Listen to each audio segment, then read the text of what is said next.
మీరు మా నాయకులను ముందస్తు అరెస్టు చేసినా మమ్మల్ని అడ్డుకునే ప్రయత్నం చేసినా మా పోరాటం ఆగదు. మేము తప్పకుండా వెళ్తాం, అక్కడికి వెళ్లి తీర్థం. ఆ రైతులకు గొంతుకగా మారుతాం.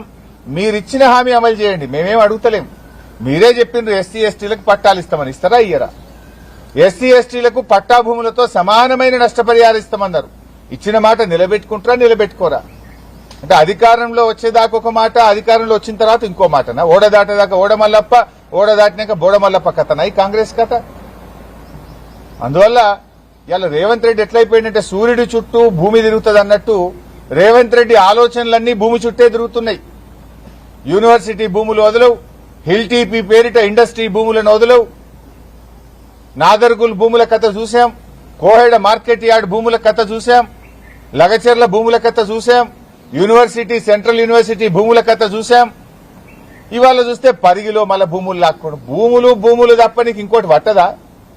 నువ్వు పాలన చేయవయా అంటే భూములు లాక్కోవడం ఏంది?